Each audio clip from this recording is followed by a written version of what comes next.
How much of a country story survives only because someone was there to record its voices? The piece published on 10 June 2026 looks past the famous names Alan Lomax discovered to find the true weight of his work.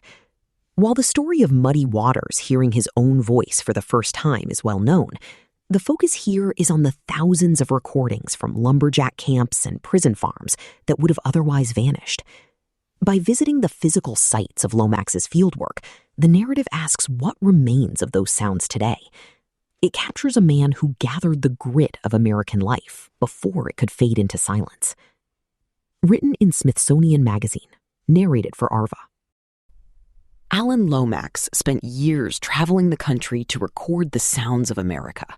The legacy of his obsession will live forever.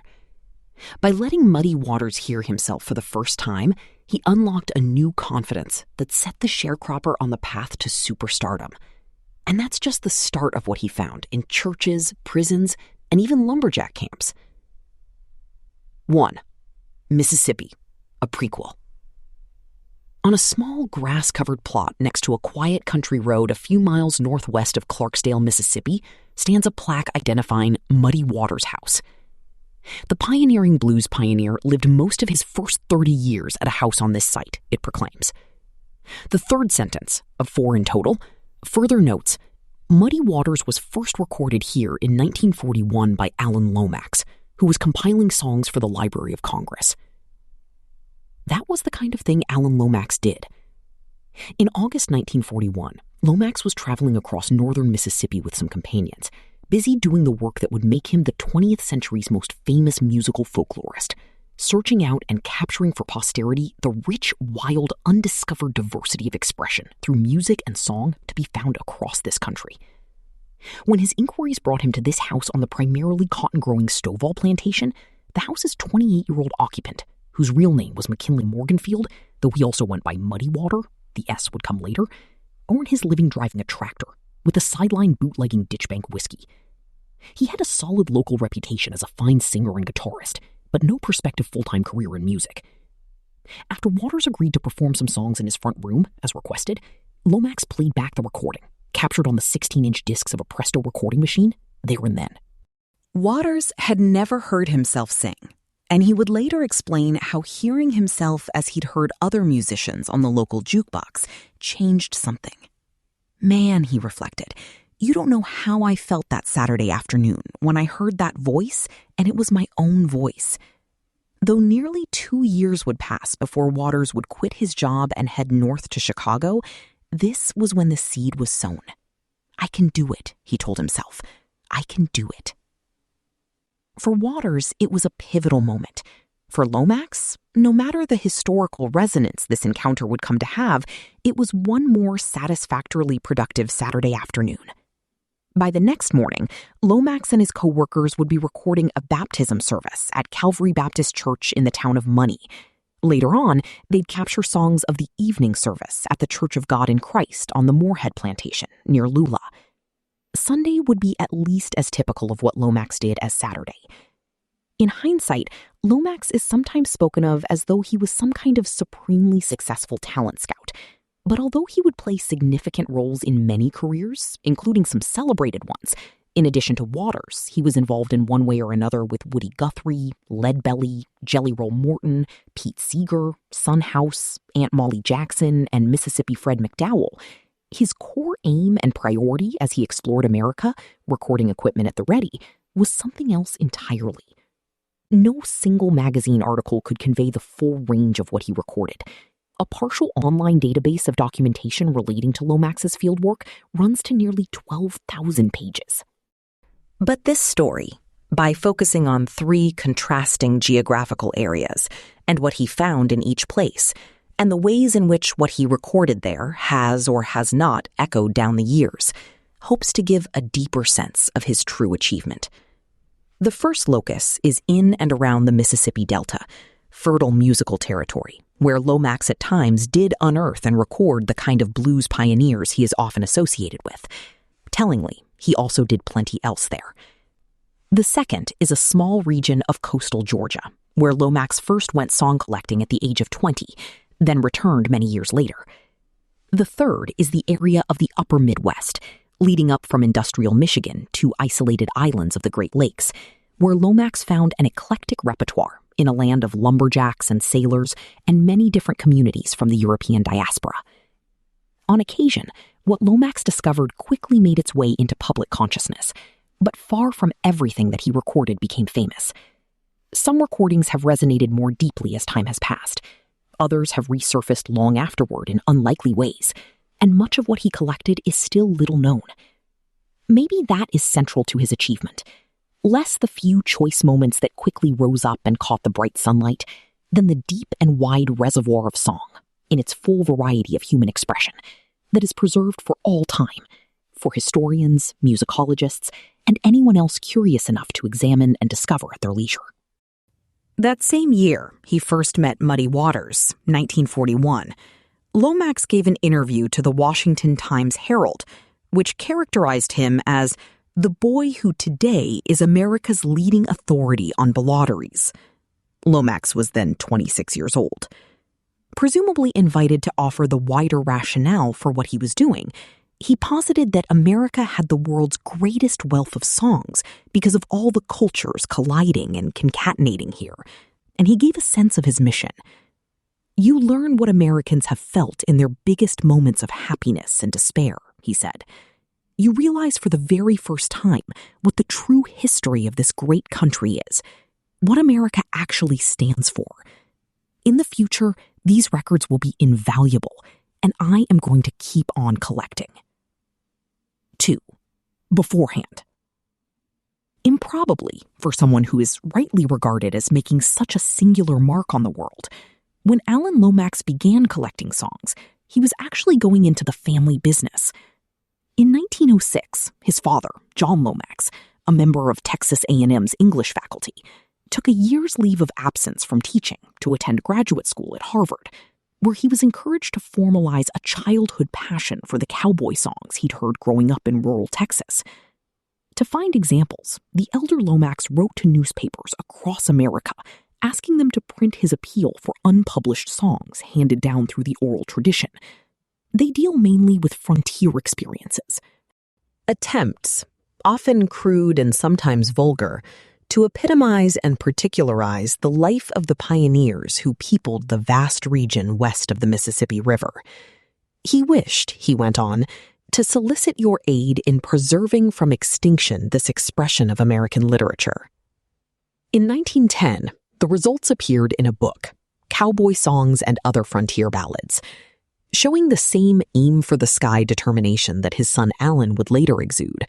John Lomax managed to persuade Theodore Roosevelt to provide the book's 2-page handwritten introduction, something Lomax achieved by turning up at Roosevelt's hotel in Cheyenne, Wyoming, where they were both in town for a Frontier Days celebration, and asking to see the former president. The words Roosevelt wrote for him on the spot spoke of song collecting as safeguarding a vanishing resource. It is therefore a work of real importance, Roosevelt wrote, to preserve permanently this unwritten ballad literature of the backcountry and the frontier.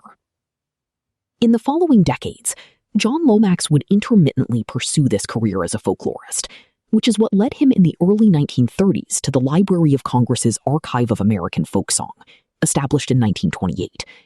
Folk, in this wider use, often wouldn't refer to what is now considered folk music.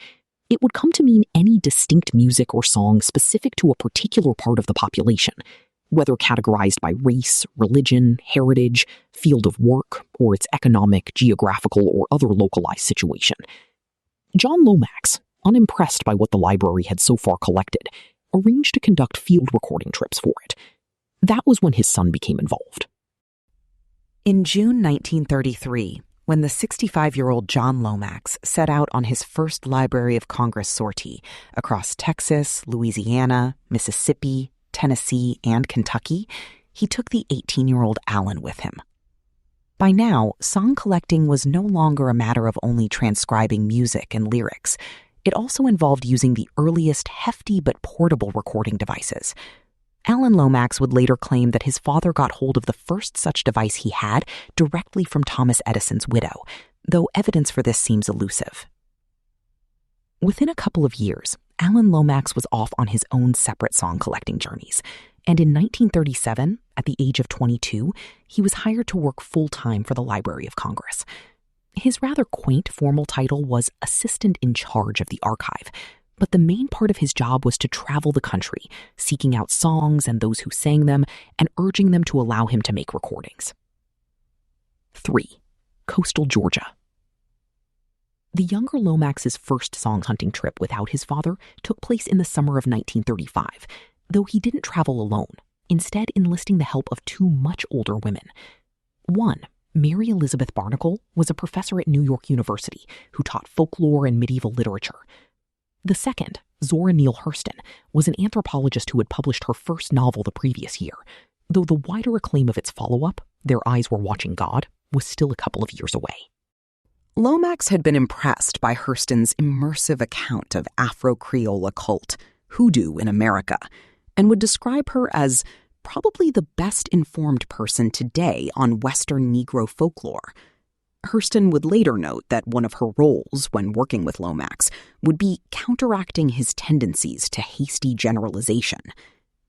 This somewhat unusual traveling party for 1935, a young white man with two older women, one white, one black, Hurston, at her apparent suggestion, driving a second car, met on June 15th in Brunswick, Georgia, and for the first leg of their journey headed east to St. Simon's Island, a site recommended by Hurston as crammed with Negro song and lore.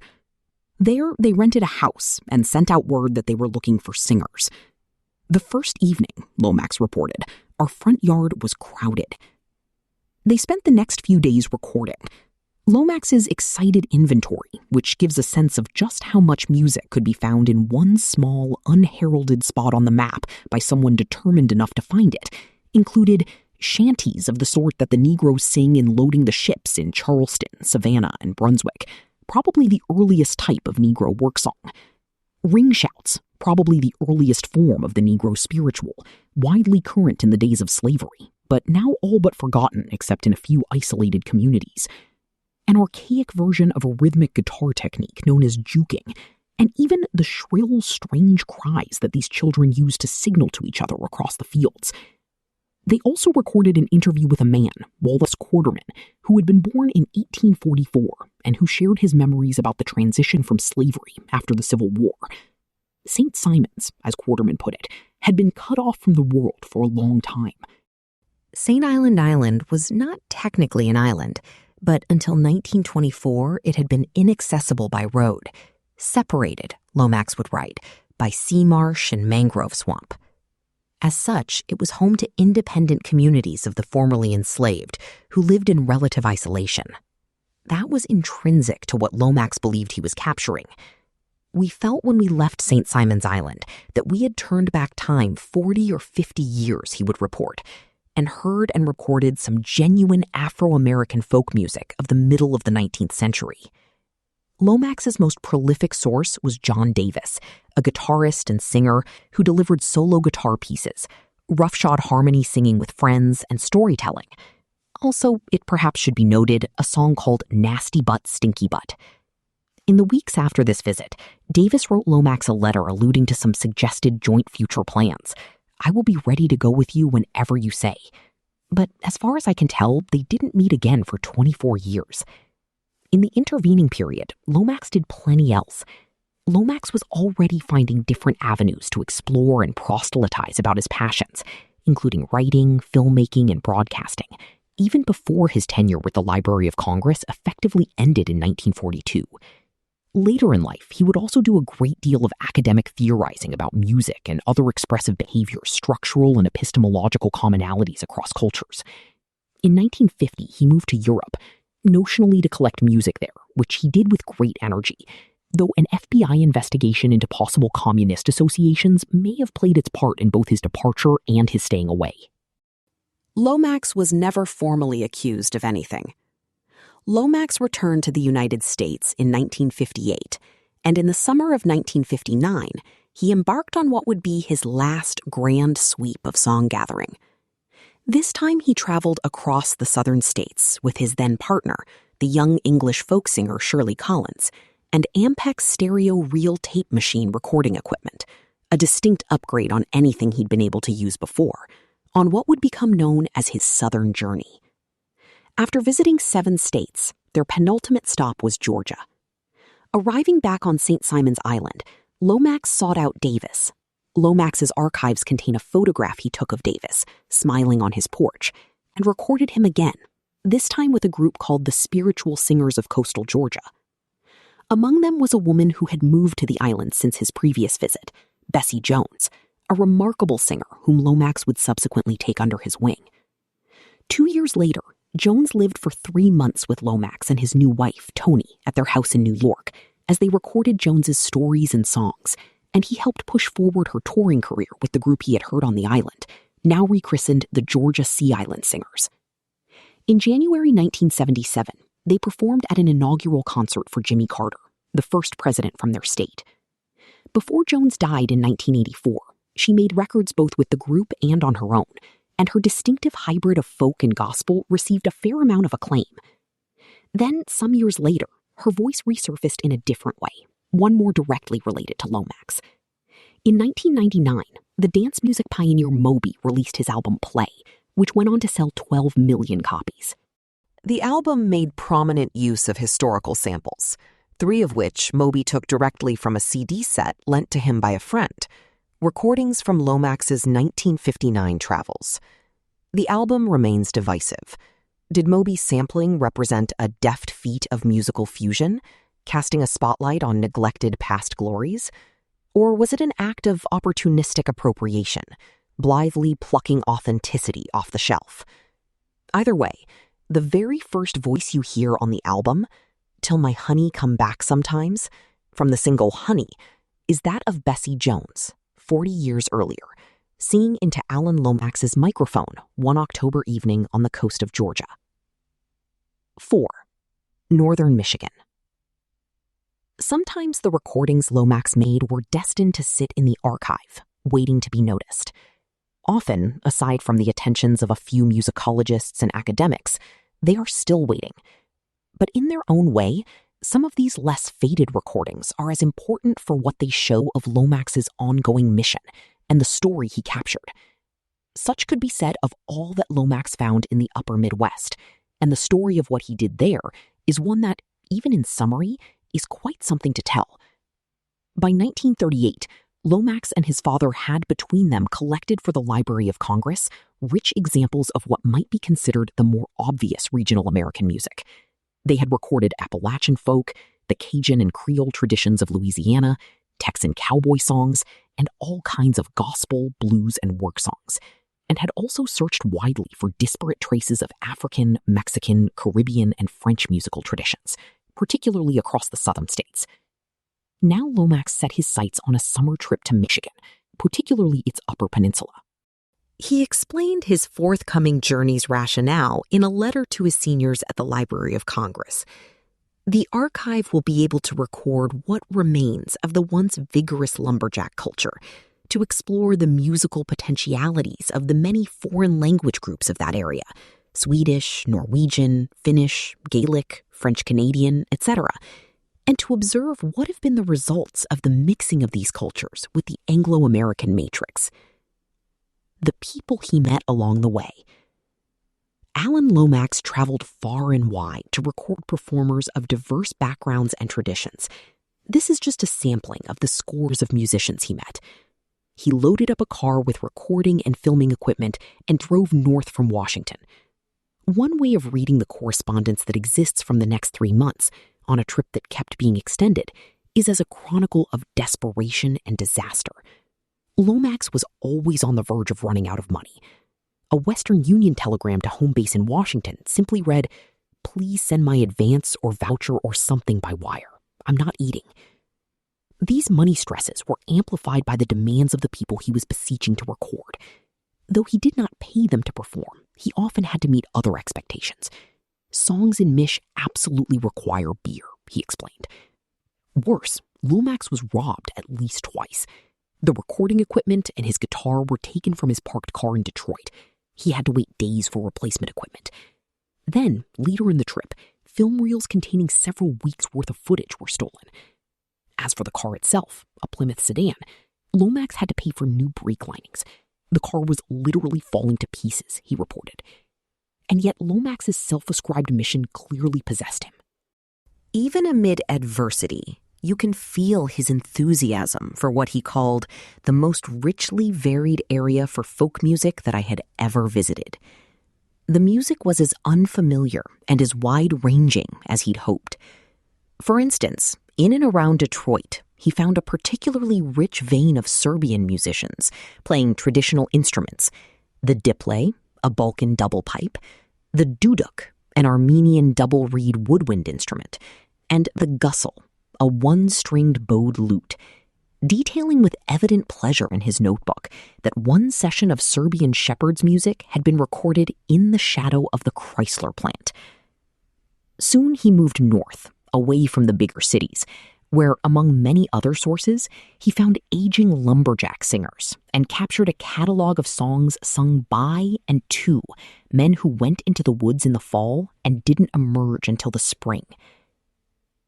A couple of weeks in, Lomax took a boat to Beaver Island in the middle of Lake Michigan, a location with a peculiar and particular history. In the 19th century, native Odawa residents were joined, then largely displaced, by a Mormon community led by its self-styled king, James Jesse Strang. After Strang was assassinated in 1856, the Mormons were driven out, and their place was taken primarily by Irish immigrants.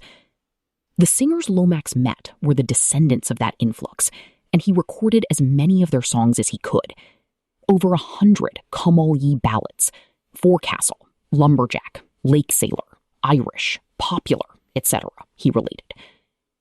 2 weeks later, Lomax hit another rich seam in the community of Newberry, the toughest little town I have seen in Michigan, where he recorded 70 more songs, most in a variety of Northern European languages or in their evolved North American dialects. He also came across more lumberjack songs. These were typically working tales of heroism and struggle, but as in many other genres, a particular subset was obscene, often in extremely anatomically specific ways. A singer named Bert Graham offered a song titled Joe Williams, which told the tale, in searingly ribald language, of a 21-year-old ox driver who goes into town and catches the pox, concluding that he'd have been wiser to stay in the woods in intimate congress with his favorite ox. This, too, Lomax garnered for the government archives. Lomax kept delaying his return. I want a chance now that I have explored lumberjacks and lake sailors a bit to take a whack at the miners, the Finns, and the French, he wrote to Washington. He duly did that, recording a significant body of work from the Finnish diaspora. Before finally packing up, after driving 8,400 miles in 3 months, he declared that there was so much more to find that he planned to return the following summer. In the end, other priorities edged into place, and he would never return. Hundreds of albums have collected music Lomax recorded over the years, but few contain recordings made during this Michigan sojourn. One album, largely based on a subsection of the trip, Songs of the Michigan Lumberjacks, was released in 1960, but it's been long unavailable. About 4 years ago, someone posted the whole album on YouTube, where you can still hear it for free, and appended a rather despairing note.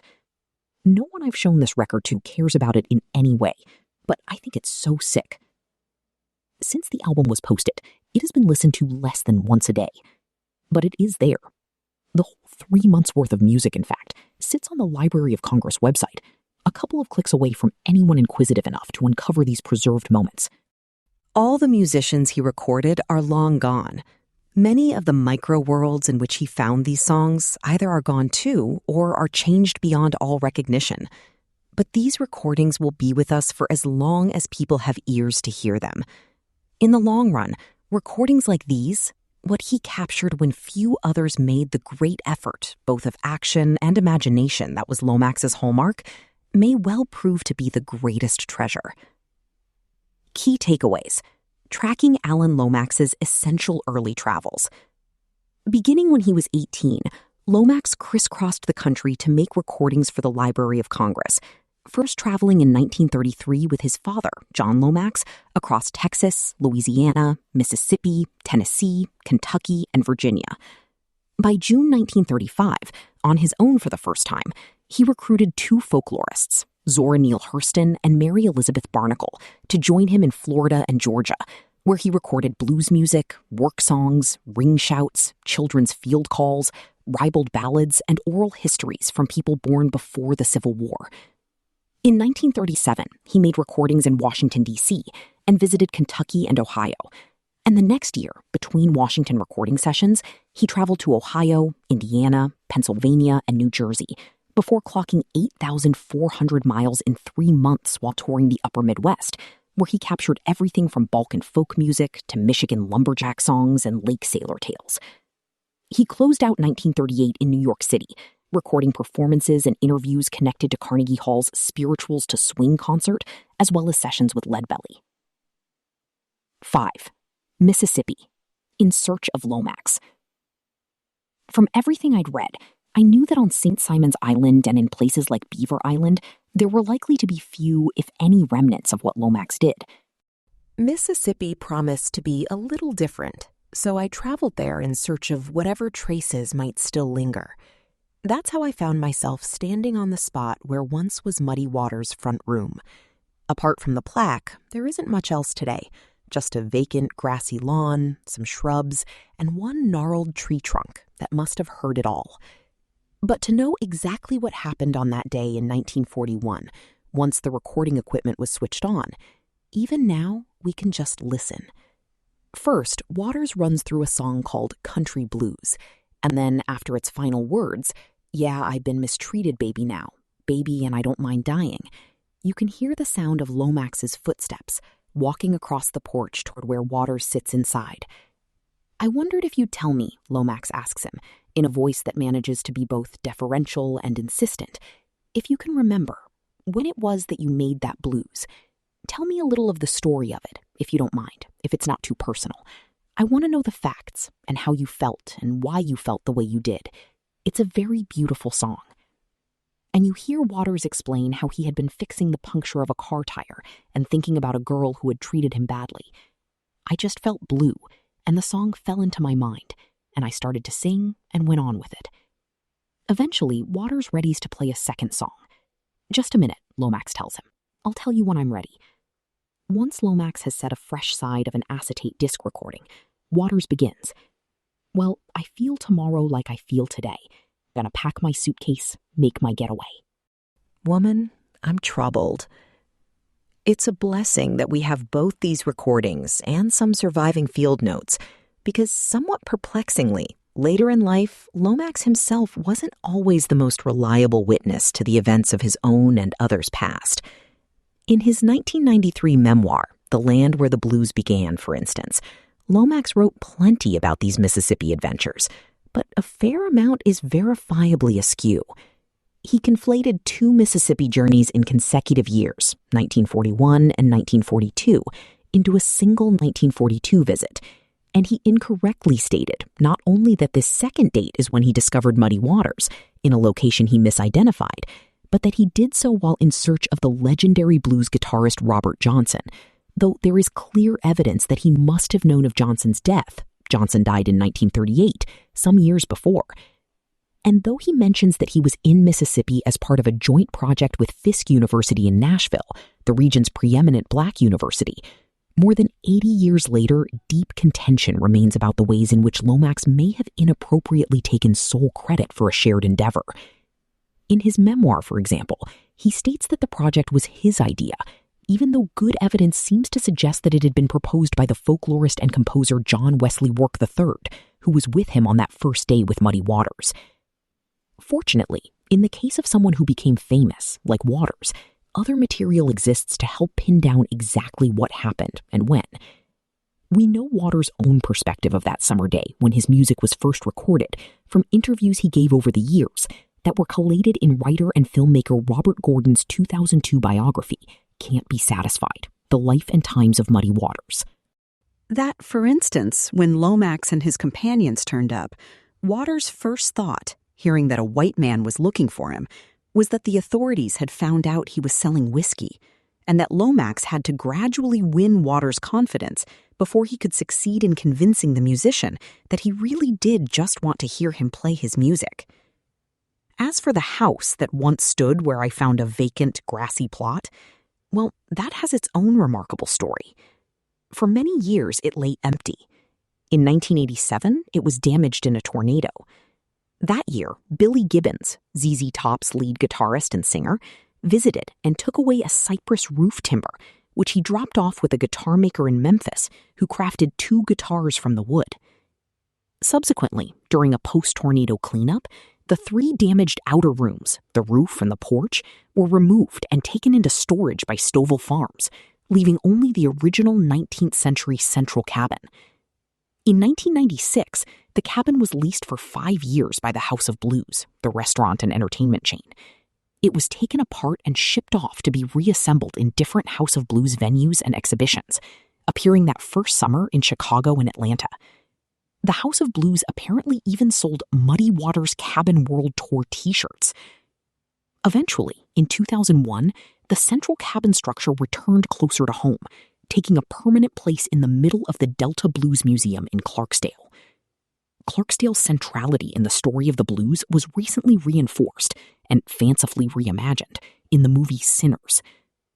That is how, last fall, inside the museum, I was able to walk into the actual home where Lomax's first recording session with Waters took place, light streaming through the gaps in the aged horizontal wood beams. Within and around the cabin were various objects from or relating to Waters' life, including one of the guitars Gibbons had made from the cabin's timber. Also parked right here, inside the exhibition hall, next to where Waters' porch would once have been, is a 1939 Ford Deluxe, the model Lomax was driving when he pulled up to the cabin, its trunk propped open to show the kind of hefty recording equipment Lomax used to record and cut 16-inch acetate discs. 2 days earlier, in Memphis, I'd met with Gordon, Waters' biographer. He had plenty of interesting and complex opinions to share about Lomax, including a description of an awkward scene in his recent documentary, Newport and the Great Folk Dream, where Lomax seems paternalistically controlling of a group of blues artists rehearsing for the 1964 festival. But Gordon nonetheless reaffirmed what he sees as Lomax's central achievement. I think Alan Lomax found great artists, and he made great fieldwork recordings. Some of them, man, he is cutting into the red, and they are just all the more powerful for it. You know, he's getting the grit of it. He understands it. Lomax returned to Mississippi several times. Far from all the recordings he made there involved blues artists. He also collected oral histories and children's songs, and extensively documented diverse forms of religious expression at church services, drawing on a wide range of musical idioms. Perhaps most notably, in 1942, Lomax met, near the small town of Senatobia, a blind multi-instrumentalist named Sid Hemphill, who, among his many skills, played the cane fife, a simple side-blown flute. Fife and drum bands were a Civil War-era military staple, but the version of fife and drum music that had developed in this pocket of the South was something distinct, an outcropping of African music in North America, Lomax would excitedly proclaim. Hemphill suggested that Lomax come the following day to one of the picnics where fife and drum bands played for hours. Lomax did so, recorder in hand, and toward the end of his life, he would describe this as the main find of my whole career, the African fife and drum dance bands of the Mississippi Hills. Lomax returned to Mississippi again during his 1959 Southern journey, where he revisited and recorded Hemphill, then 83, for the final time. He also made one further discovery when, while recording some other musicians nearby, their neighbor, a farmer in his mid-50s who had been picking cotton all day, walked out of the surrounding trees carrying his guitar and started playing for Lomax. This was the man who, following this serendipitous encounter, would go on to have a significant degree of late-life fame as Mississippi Fred McDowell. But it was a recording made at another Mississippi stop during those 1959 travels that would much later have perhaps the most improbable afterlife of all. 6. Mississippi. Incarceration. The Mississippi State Penitentiary was colloquially known as it still is to this day, as Parchman. It was a place Lomax visited several times, first with his father and later without him. What had initially drawn the elder Lomax was the notion that prisoners' isolation might preserve a pure wellspring of song, particularly songs sung during forced labor, untainted by modernity. His son, who had recorded there twice in the late 1940s, had a more nuanced and complex read. He'd write of how the prisoners' songs conveyed verse after verse of sardonic irony and of veiled protest. But he was clearly also drawn by what could be heard in this sequestered world. When he went back in September 1959, he was hoping to capture the kind of prisoners' repertoire he'd heard before with the more modern equipment he now had, a suitcase-size Ampex stereo reel-to-reel tape recorder. The visit lasted 3 or 4 days. On the last, Lomax recorded a group of prisoners singing, accompanied by the staggered syncopation of their axes hitting tree trunks, the rhythm of work, the rhythm of song, the rhythm of punishment. Among the many songs Lomax recorded were 2 versions of Poe Lazarus, about a man named Lazarus being hunted down and shot. The second version was led by a prisoner named James Carter.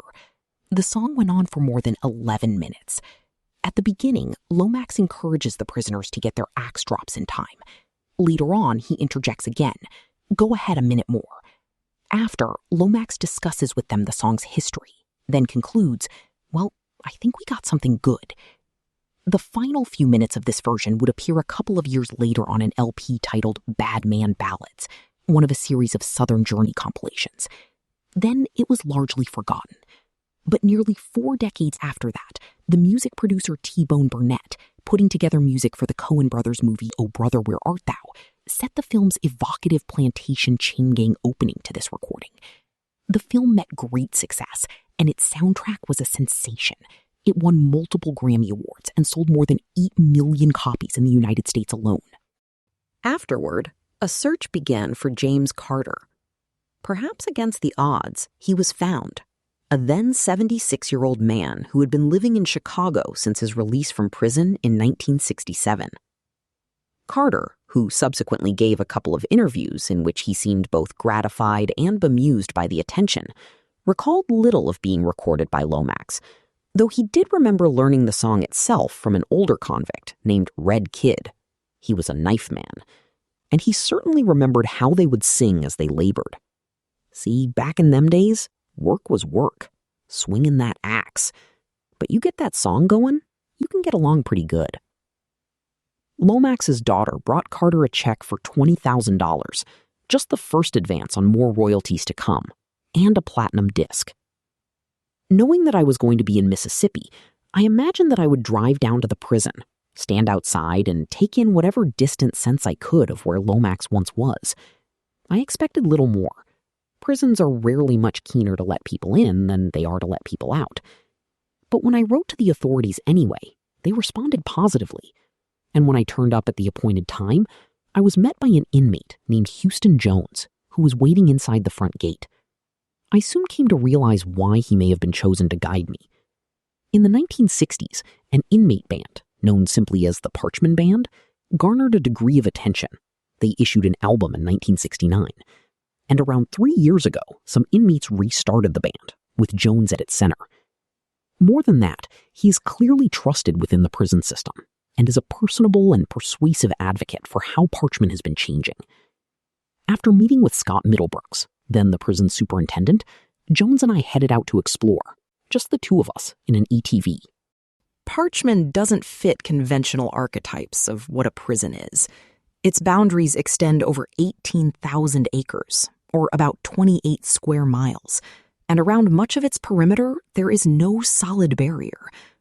Over the next couple of hours, we visited several now vacant housing units, walking through deserted old cells and common areas.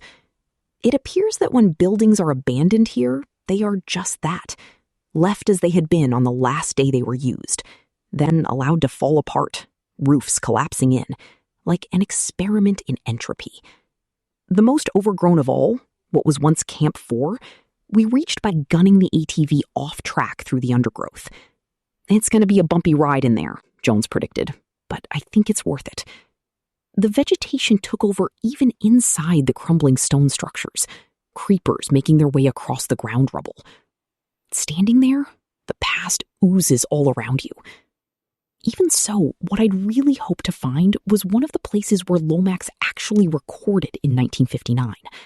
I knew that the place where Carter sang Poor Lazarus was at the former Camp B, on another site that was no longer part of the prison.